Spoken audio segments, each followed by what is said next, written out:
জুবাইরপন্থী আর সাদপন্থী।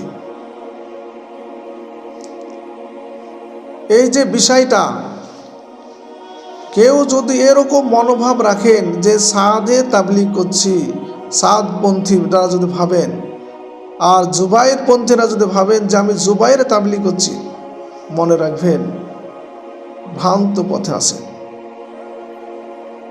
তাবলীগ যদি করা হয় শুধু একমাত্র আল্লাহ আল্লাহ রসুলের দ্বীনকে প্রচার করার জন্য উদ্দেশ্য হলে যে তাবলীগ করেন, তবে আপনার তাবলীগ সহি, তবে ঠিক, নয়তো এই রকম মনোভাব নিয়ে ফিরকাবাজি করে তাবলীগদের মধ্যে বিভাজন তৈরি করে, মনে রাখবেন আপনি ঈমান থেকে দূরে সরে যাচ্ছেন। খুব দুঃখজনক কথা, খুব বেদনাদায়ক যা ঘটেছে, যেখানে তাবলীগের ইজতেমার জন্য সরঞ্জাম নিয়ে তারা প্রস্তুতি নিচ্ছেন, সেই জায়গায় বিক্ষিপ্তভাবে সাদপন্থীর যারা অবলম্বনকারী লোক, তারা ওদেরকে মারধর করে পিটিয়ে আক্রান্ত করে কয়েকজন মারাও গিয়েছেন। খুব দুঃখজনক কথা। এটা আজ বিশ্বের মুসলমানদের লজ্জা, সারা বিশ্বের কাছে লজ্জার কথা। ইসলামের কলঙ্কিত, জেনে রাখবেন এটার নাম তাবলীগ নয়। তাবলীগে কি শিখেছেন, আজ তার জন্য অন্তরের মধ্যে ভালোবাসা, মহব্বত, একরাম কোথায় গিয়েছে? মনে রাখতে হবে আপনার মধ্যে কি এমন জজবা হইল যে মানুষকে, মুসলমানদেরকে, নিজের ভাইকে মারতে আপনাকে উদ্বুদ্ধ হতে হয়েছে। কেন? তাবলীগে এটা শেখানো হয় নাই? উদউ ইলা সাবিলি রাব্বিকা বিল হিকমাতি ওয়াল মাউইজাতিল হাসানা, মানুষকে দ্বীনের রাস্তায় আল্লাহর দিকে আহ্বান করো, হিকমতের সাথে, ভালোবাসা দিয়ে, মহব্বত দিয়ে, ভালো সুন্দর ব্যবহার দেখি। কিন্তু অনেক বিভাজন তৈরি করে, ফিরকাবাজি করে যা করতে চাইছেন আপনাদের মধ্যে, এটা তাবলীগ নয়। আমি বলবো এই ধরনের কার্যকলাপ, এই ধরনের কাণ্ড যারা ঘটিয়েছেন, তেনারা তওবা করে এখনই ফিরে আসুন ইসলামের পথে, তাবলীগ করুন। আল্লাহ আল্লাহ রসুলের হাদিস অনুযায়ী কারো মত বিনিময় করে না, কাউকে অনুসরণ করে না, কাউকে দুনিয়ার কাউকে অনুসরণ করে না। আল্লাহ আল্লাহ রসুলের তাবলীগ করুন, কোনো সিলসিলা মেনে নয়। এই বিভাজন অন্তর থেকে দূরে সরিয়ে দেন। আল্লাহ আল্লাহ রসুলকে ভালোবাসুন, মহব্বত করুন। মনে রাখুন আল্লাহ রসুল সাল্লাল্লাহু আলাইহি ওয়াসাল্লাম বেঈমানদের কাছে তেনার আখলাক দেখে, ব্যবহার দেখে, তেনার মহব্বত করে ইসলামকে বুকে জড়িয়ে ধরেছে, কালেমার মুখে পড়ে ঈমান আনতে বাধ্য হয়েছে। আমাদের সেই চরিত্র, মহামানব রাসূলুল্লাহ সাল্লাল্লাহু আলাইহি সাল্লামের চরিত্র আমাদের মধ্যে হওয়া দরকার।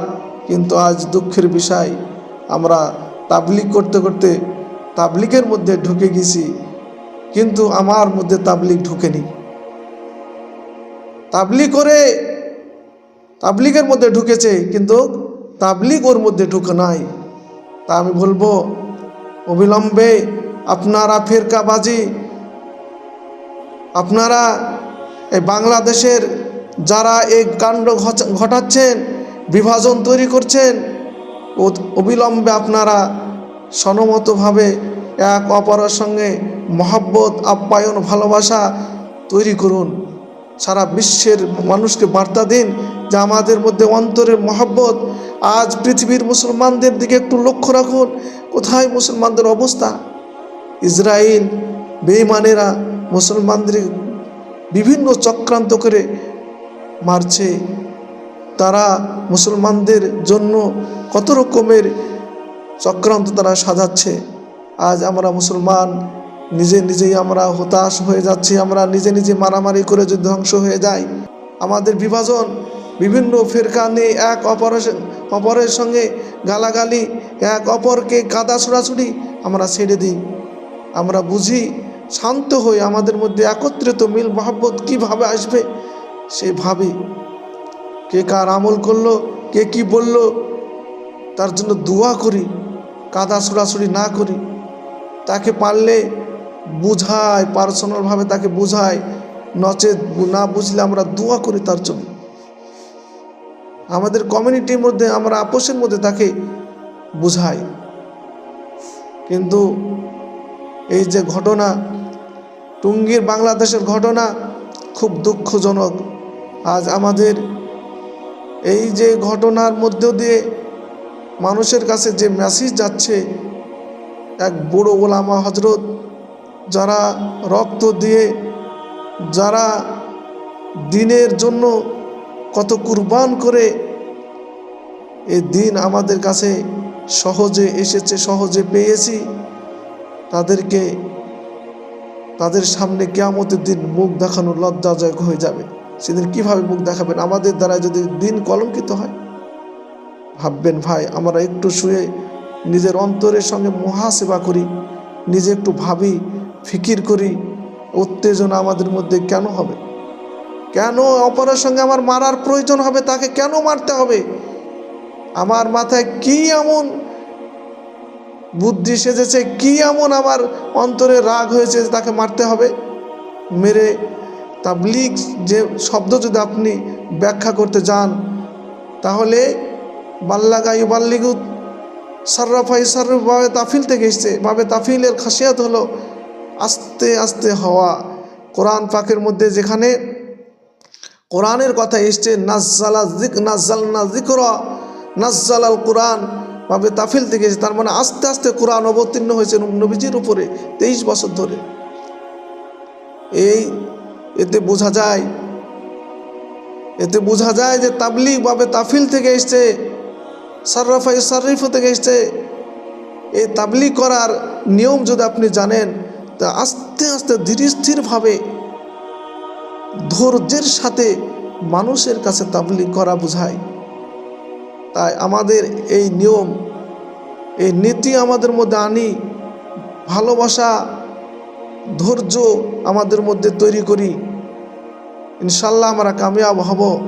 সারা বিশ্বের মুসলমান আমরা ইমানের জন্য আমলের দিকে ধাপিত হই।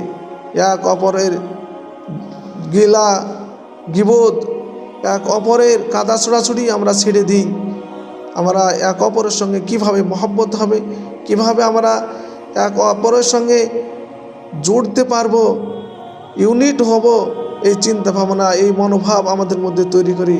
ইনশাল্লাহ আমরা সকলে কামিয়াব হতে পারবো। কাঁধে কাঁধ মিলিয়ে আমরা ওলামাদের কাছে দীর্ঘদিন ধরে শুনে আসছি। কোরআন পাকের মধ্যে আল্লাহ পাক বলেছেন, ওয়াতাসিমু বিহাবলিল্লাহি জামিআ ওয়া লা তাফাররাকু, তোমরা সকলে দলবদ্ধভাবে একত্রিত হয়ে আল্লাহর রুজুকে, আল্লাহর রশিকে আঁকড়িয়ে ধরো, মজবুতের সাথে ধরো। তোমরা তাফরিক হয়ে যেও না, পৃথক হয়ে যেও না, তাহলে তোমাদের দুশমন তোমাদেরকে ধ্বংস করে দেবে। ভাই, আমরা কোরআনের আয়াতগুলো আমাদের সামনে রেখে আমরা চলি, মনে রেখে আমরা কাজ করি, ইনশাল্লাহ আমাদের জন্য কামিয়াব সামনে আমাদের জন্য তৈরি হয়ে আছে। ইনশাল্লাহ আমাদের কামিয়াব হবে। আল্লাহ পাক রব্বুল আলামিন সারা বিশ্বের মুসলমানদেরকে হেফাজত করুন। আমাদের সকলকে ইমানে আমানে, দুনিয়াতে ইমানে আমানে রাখুন। আমাদের সকলের ইমানকে মজবুত করে দেন, এক অপরের সঙ্গে মিল মোহাব্বত পয়দা করে দেন। আল্লাহুম্মা আমিন। ওয়া আখিরু দাওয়ানা আনিল হামদুলিল্লাহি রাব্বিল আলামিন।